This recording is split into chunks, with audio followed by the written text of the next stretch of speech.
다 함께 사도신경을 통하여 우리의 신앙을 고백하겠습니다.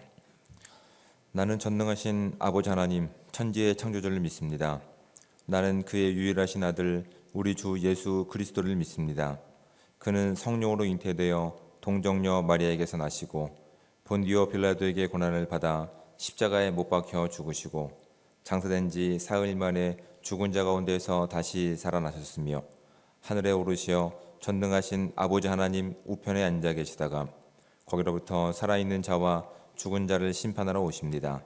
나는 성령을 믿으며 거룩한 공교회와 성도의 교제와 죄를 용서받는 것과 몸의 부활과 영생을 믿습니다. 아멘.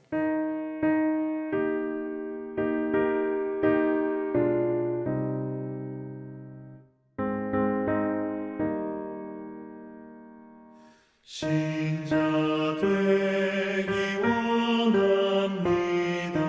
진심으로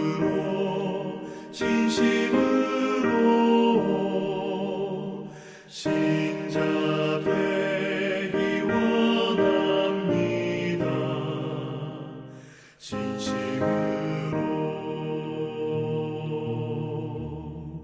신자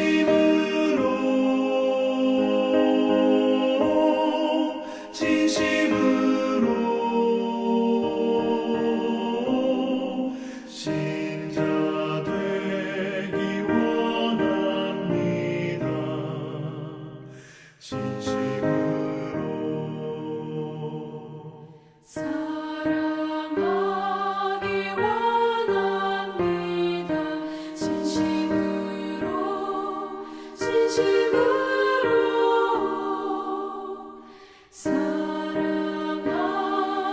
원합니다.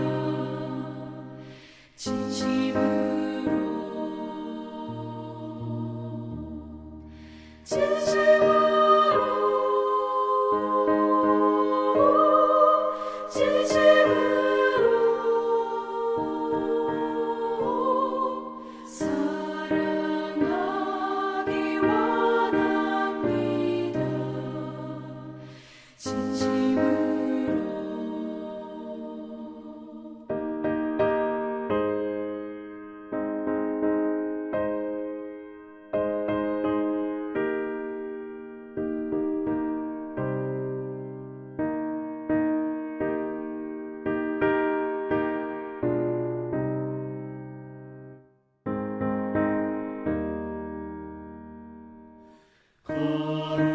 거룩하기 원합니다.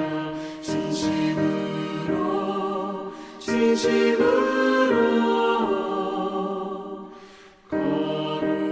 거룩하기 원합니다.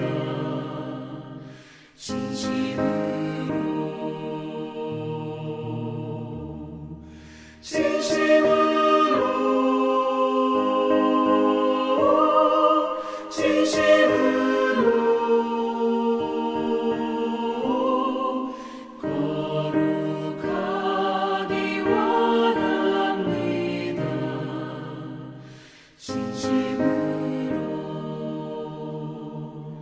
예수 닮기 원합니다.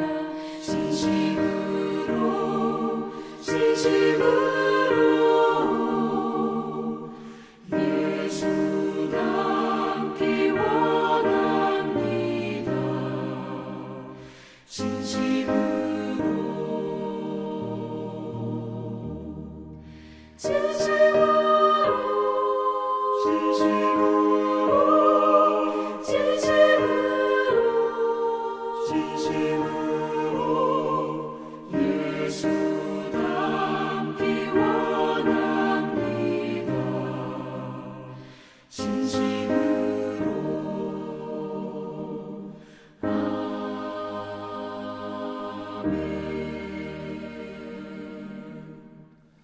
하나님 말씀 함께 봉독해서 읽도록 하겠습니다. 우리가 함께 볼 하나님의 말씀은 신약성경 로마서 9장 30절부터 10장 4절까지 말씀입니다. 가능하신 분들은 저와 함께 한 목소리로 10장 4절까지 말씀을 합독해서 읽도록 하겠습니다. 그런즉 우리가 무슨 말을 하리요? 의를 따르지 아니한 이방인들이 의를 얻었으니 곧 믿음에서 난 의요 의의 법을 따라간 이스라엘은 율법에 이르지 못하였으니 어찌 그러하냐 이는 그들이 믿음을 의지하지 않고 행위를 의지함이라 부딪히는 돌에 부딪혔느니라 기록된 바 보라 내가 걸림돌과 거치는 바위를 시온에 두노니 그를 믿는 자는 부끄러움을 당하지 아니하리라 함과 같으니라 형제들아 내 마음에 원하는 바와 하나님께 구하는 바는 이스라엘을 위함이니 곧 그들로 구원을 받게 함이라 내가 증언하노니 그들이 하나님께 열심히 있으나 올바른 지식을 따른 것이 아니니라 하나님의 의를 모르고 자기 의를 세우려고 힘써 하나님의 의에 복종하지 아니하였느니라 그리스도는 모든 믿는 자에게 의를 이루기 위하여 율법의 마침이 되시니라. 아멘. 성경에서 설명하고 있는 이 구원이라고 하는 단어를 우리말로 우리가 바꿔서 이해할 때 가장 유사한 말이라고 한다면 도움이 될 겁니다. 구원은 도움으로 이해하시는 것이 이 하나님 말씀을 우리가 이해할 때 도움이 될 겁니다. 제가 구원을 이렇게 설명할 때 자주 사용하는 예가 있습니다. 뭐 얼마 전에도 말씀드렸지만 구원을 설명할 때 있어서 가장 좋은 예는 수평선으로 가득한 망망대해 가운데 육지라고는 볼 수 없는 그 망망대해 가운데 혼자 빠져 있는 상태에서 이제 그 망망대해에서 이제 건짐을 받는 것이 이제 구원을 이야기할 때 제가 자주 사용하는 예입니다. 그러니까 수평선만 보이는 육지가 보이지 않는 그곳에서 빠져 있다고 한다면 그것을 인지한다고 한다면 우리는 큰 절망감이 우리를 엄습해 올 겁니다. 어디로 가야 될지, 내가 어떻게 무엇을 해야 될지를 종잡을 수 없는 상황 가운데서 근데 여러분 그 깊은 망망대해 가운데 빠져 있을 때 거기서 건짐을 받기 위해서 거기서 구원을 받기 위해서 필요한 것이 무엇일까요? 내가 얼마만큼 살고자 하는 의욕이 아무리 있다고 한들 거기서는 도움을 받지 못합니다. 내가 얼마만큼 진실함을 가지고 있는지 내가 얼마만큼 사랑을 가지고 그동안 행했는지 그 망망대해 가운데 있었을 때에는 아무 도움이 되지 않습니다. 뭐 그러다가 어디서 떠내려왔는지 모르겠지만 뭐 스티로폼을 붙잡고 오래 버티는 것이 뭐 잠깐이나마 도움을 줄 수 있지만 정말 그 삶 가운데서 도움을 얻을 수 있는 방법은 되지 않습니다. 그런 상황 가운데서 그 망망대해 가운데서 그곳을 빠져나올 수 있는 유일한 방법은 뭐라고 그랬죠? 외부로부터의 도움이라고요. 헬리콥터를 타고 오신 이제 예수님께서 손을 잡아 주셔야 비로소 그 망망대해 가운데 앞을 알 수 없고 방향을 알 수 없는 그곳 가운데서 그것을 탈출할 수 있는 유일한 방법이라고 말씀을 드렸습니다. 근데 한번 생각해 보시기 바랍니다. 우리를 구원하시기 위해서 이제 구조 헬기가 도착을 했습니다.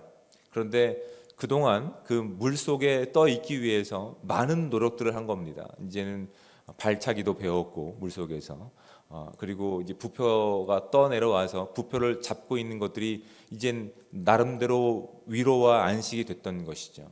근데 잠깐의 위로와 안식은 될 수 있지만 정말 그 망망대해 가운데서 구원을 얻을 수 있는 방법은 거기서 벗어나는 방법밖에 없다라고 제가 말씀을 드렸어요. 근데 그동안 너무나 이것이 익숙하다 보니까 이걸 놓치지 않으려고 해서 정작 구조 헬기가 도착했을 때 이 구조 헬기의 손을 잡지 못하면 어떻게 될까요? 뭐 잠깐의 위로는 있을 수 있지만 계속 망망대해 가운데 있는 겁니다. 구원을 받지 못하는 겁니다. 여러분 지금 이 사도 바울이 로마 교회에 있는 교인들 가운데 성도들 가운데 이 로마서를 쓰고 있는 겁니다. 지금 초대교회 가운데 유대인들보다 많은 수는 이방인 출신들이 예수 그리스도의 그 도우심, 그 구원을 받고 이 거룩한 공동체로 지금 세워져 가고 있는 과정 가운데 있는 거예요. 이미 율법을 통해서 하나님의 말씀은 그 계명을 통해서 이스라엘에게 주어졌지만 그들이 구원받은 수보다 구원을 알지 못하고 하나님께서 주셨던 율법도 알지 못하고 또 우리가 어떻게 해야 되는지 그 어떤 것도 구하지 않았던 오히려 이방인들이 더 많은 그 구원의 이렇게 승선 가운데 교회를 형성하고 있다는 사실이 사실은 이 율법을 알았던 사도 바울에겐 큰 짐이 될 뿐만 아니라 아픔이 됐던 겁니다. 왜 그런 결과로 주어졌을까요? 제가 예로 설명드렸던 것처럼 구원이라고 하는 것은 도움입니다. 도움. 외부로부터의 그 도움의 손길을 우리가 거부한다고 한다면 하나님께서 허락하시는 그 구원의 내용을 우리가 살아갈 수 있는 방법은 없습니다. 그러니까 잠깐에 가지고 있었던 율법이 가지고 있었던 안정과 뛰어난 발차기와 아니면 부표를 붙잡고 있는 어떤 안도감과 또한 그 어떠한 자신의 생명을 향한 어떤 진실함들이 잠깐 동안은 그 자리 가운데 위로를 줄 수 있지만 정말 그 상황 가운데서 그 건짐을 받을 수 있는 것은 구원을 받을 수 있는 것은 외부로부터의 도움이 없이는 불가능하다는 사실을 우리가 분명히 알아야 된다고요. 그런데 그 도움의 손길이 외부로부터 주어졌습니다. 그러면 우리는 알죠. 적어도 상식적이니까 그 도움을 제대로 받기 위해서는 어떻게 하면 됩니까? 그냥 기존에 가지고 있었던 그 모든 것들을 다 버려두고 도움의 손길 가운데 손을 붙잡으면 됩니다. 너무 쉽죠? 너무 쉽습니다. 예수님께서 이 땅 가운데 우리 가운데 구원을 주시기 위해서 생명을 주시기 위해서 오신 우리의 유일한 구원자이십니다 라고 하는 진리가 선포되었을 때 아멘 하고 손만 잡으면 됩니다. 그런데 우리의 인생 가운데서 그동안 유대인들 입장 가운데서 그 물속에 떠 있기 위해서 그들이 노력했던 것들 또한 자신 가운데 잠깐의 유익이 됐던 부표 같은 것들이 버리기 너무 아까운 겁니다. 손에 쥐어진 것이 너무 많습니다. 구원의 손길을 잡으면 되는데 자신들의 손에 쥐어진 것들이 너무 많아서 무엇을 잡을지 무엇을 선택할지 고민하고 갈등하다가 결국 하나님께서 내미신 구원의 손길보다 그냥 자신들이 유지했었던 그 만족과 위로 가운데 머물기를 작정하기로 마음먹었던 민족이 유대인들이었습니다. 그래서 하나님께서 보내신 그 도움의 손길보다 그냥 자신들이 살아왔던 삶의 방식 가운데 머물기로 했던 그런 전통이 있었기 때문에 그것을 다 알고 있었던 사도 바울은 마음 가운데 안타까움이 있는 겁니다.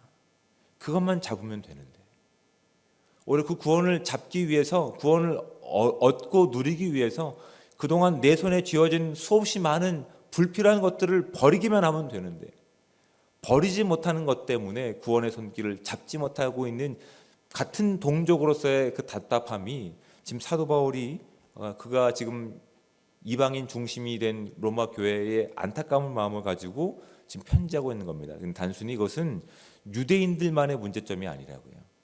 예수 그리스도의 그 놀라운 구원의 은혜 가운데 그 공동체가 되어서 구원을 살아갈 수 있는 자격과 특권이 주어졌음에도 불구하고 그 이방인 중심의 로마 교회 가운데도 어떤 모습들이 있다고요? 그 구원을 이루시고 구원을 완성해 가시는 하나님을 바라보는 것이 아니라 오히려 자신의 손에 쥐어진 무엇을 가지고 구원의 내용들을 만들어 가려고 하는 모습들이 사도 바울의 눈에 보였다는 것입니다. 여러분 구원이라고 하는 것을 제가 말씀드렸어요. 아무리 내가 지금 그 상황 가운데서 아무리 많은 열정과 진실한 일과 노력을 가지고 있다 그래서 그 상황에서 벗어날 수 있는 것이 아니라고요. 외부로부터 도움이 주어졌을 때 그것을 붙잡으면 되는 거라고요. 그 도움을 주신 분께서 그 구원을 이뤄 가시는 내용 가운데 하나님으로 함께 하시는 분이 우리 구원자이신 예수 그리스도이십니다. 그러니까 우리가 말할 수 없는 탄식 가운데 무엇을 구해야 될지 알지 못하는 상황 가운데 로마서 8장에 나와 있는 말씀입니다. 성령께서 우리 가운데 어떻게 말씀하신다고? 말할 수 없는 탄식으로 우리 가운데 무엇을 구해야 될지를 알게 하신 우리 하나님이심을 지금 로마서를 지금 읽어가는 과정 가운데 우리가 확인하는 내용들입니다. 근데 그 구원의 내용을 하나님의 도움을 통해서 내가 구원받았습니다라는 고백 가운데 구원을 이뤄가시는 분이 하나님이심을 알지 못한다고 한다면 그것을 온전히 인정하지 못한다고 한다면 여러분 우리는 어떤 시선을 가지고 이 공동체를 바라보고 있는 겁니까? 적어도 나는 이런 열심을 가지고 하나님의 구원을 지금 살아가고 있어 라고 그 열심이 누군가를 어떻게 할까요? 정죄하는 수단으로 바라볼 수밖에 없게 된다고요. 정작 구원은 어떻게 받았는데 내 손에 쥐어진 모든 것들을 포기할 때 쉽게 구원받았는데 구원을 이뤄가는 과정 가운데도 그 도움을 누가 주시는지를 알지 못한다고 한다면 우리에게 구원을 주신 하나님이 구원을 이뤄가시는 과정 가운데 함께 하신다는 사실을 우리가 잊어버린다면 우리는 하나님 없이 쓸데없이 나의 열정과 내가 가지고 있었던 정성과 교회의 법과 뭐 이런 것들로 인해서 다른 누군가 하나님께서 허락하신 이 구원을 이뤄가는 이 교회 공동체 가운데 누구를 비평하고 판단하고 있다는 사실을 우리가 바라보게 된다고요. 여러분, 구원을 얻고 구원을 이뤄가는 과정 가운데서 열심보다 중요한 것은 올바른 방향성입니다. 근데 우리는 이 신앙생활을 하면서도 쓸데없는 열심과 고집으로 오히려 다른 누군가에게 상처를 입히고 다른 누군가를 평가하는 모습들이 사실은 우리 모두 가운데 있습니다. 사도 바울은 이방인들이었습니다. 이방인 중심인 교회 가운데 그래서 그 마음이 유대인도 아니면서 결국 유대인들이 가지셨던 잘못들, 그런 잘못된 어떠한 관습들이 그들 가운데 서서히 스며나오는 것들을 바라보면서 오히려 유대인 출신이면서 예수 그리스도의 구원을 얻었던 본인이 아주 진실한 마음을 가지고 당부하는 겁니다. 구원을 이루신 그 주체는 우리가 아닙니다. 우리의 열심이 아닙니다. 우리의 진실함도 아닙니다. 오직 하나님이십니다. 그리고 그 구원을 이뤄가시는 분이 우리가 가지고 있었던 열심이 아니라고요. 하나님이심을 고백하며 나가기를 원합니다고 하는 당부가 지금 이 말씀 가운데 담겨 있는 것입니다. 여러분, 지금 우리는 구원받은 자들로서 구원받은 다른 지체인 교회 지체들을 어떤 시선으로 바라보고 계십니까? 내 마음에 들지 않는다는 평가를 하고 계시지 않습니까? 하나님께서는 그 영혼도 사랑하고 계십니다. 그 영혼이 온전케 되기를 기뻐하고 계십니다. 그 말씀을 우리가 온전히 믿는다고 한다면 우리를 구원하신 그 구원이 빌보스의 말씀처럼 우리에게 선을 이루신 분이 예수 그리스도의 날에 그것을 완성해 가시겠다는 믿음이 저와 여러분 가운데 충만하게 임하셔야 됩니다. 그럴 때 하나님께서 우리 가운데 보여주신 그 구원의 내용들이 이 교회 가운데 다듬어지고 완성되고 훈련되어서 주님께서 기뻐하시는 거룩한 공동체로 나가기를 예수 그리스도의 거룩하신 이름으로 축복을 드립니다. 기도하겠습니다.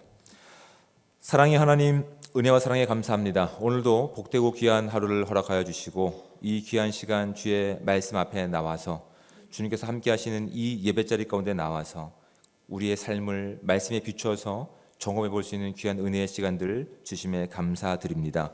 하나님, 우리의 분주함과 우리의 잘못된 열심을 내려놓고 먼저 하나님께서 말씀 가운데 어떠한 삶을 기뻐하시는지를 확인할 수 있는 은혜 주셨사오니 하나님, 오늘도 말씀을 의지하고 나갈 수 있는 귀한 예배의 자리 또한 기도의 자리가 될 수 있도록 주여 함께하여 주시옵소서. 갑자기 주어진 날씨 가운데 하나님, 이 날씨 때문에 하나님을 예배하는 삶이 게을러지지 않을 수 있도록 하나님, 우리 마음 가운데 다시 한번 구원의 뜨거운 열정을 회복시켜 주셔서 다시 한번 예배의 자리, 기도의 자리 또한 섬기는 자리 가운데 우리가 온전히 설 수 있는 예수 그리스도의 귀한 공동체 될 수 있도록 인도하여 주시옵소서. 그 열심히 섬기는 그 내용 가운데 우리가 다른 사람을 평가할 때 있어서 그 내 열심이 아닌 하나님의 열심이 우리를 이끌어가는 능력 가운데 드러날 수 있는 복되고 귀한 하루가 될 수 있도록 하나님, 우리의 생각과 우리 입술과 우리의 마음도 함께 주장하여 주시옵소서. 주님께서 우리를 구원하셨고 그 구원을 완성해 가실 아버지 되시며 지금도 함께 하시는 아버지임을 우리가 믿기에 주님 앞에 가지고 나온 수없이 많은 기도 제목들이 있습니다. 하나님, 이 모든 기도 제목 가운데 성실하게 들어주실 우리 아버지이심을 믿습니다. 다만 하나님, 우리가 원하는 방식대로 하나님을 평가하지 않을 수 있도록 하나님의 적절한 때에 가장 좋은 방법을 통해서 우리 가운데 말씀하여 주셔서 하나님, 우리가 더욱더 그 상황 가운데서의 구원뿐만 아니라 그 모든 구원의 내용을 이뤄가시는 분이 하나님이심을 인정하고 나아갈 수 있는 그런 기도의 자리가 될 수 있도록 주여 함께하여 주시옵소서. 오늘 하루의 모든 삶을 주님 앞에 맡겨드립니다. 하나님, 그 모든 자리 가운데서 주의 영광만 드러나기를 원하오며 사랑이 많으신 예수 그리스도의 이름으로 기도드립니다. 아멘. 하늘에 계신 우리 아버지, 아버지의 이름을 거룩하게 하시며 아버지의 나라가 오게 하시며 아버지의 뜻이 하늘에서와 같이 땅에서도 이루어지게 하소서. 오늘 우리에게 일용할 양식을 주시고 우리가 우리에게 잘못한 사람을 용서하여 준 것 같이 우리 죄를 용서하여 주시고 우리를 시험에 빠지지 않게 하시고 악에서 구하소서. 나라와 권능과 영광이 영원히 아버지의 것입니다. 아멘.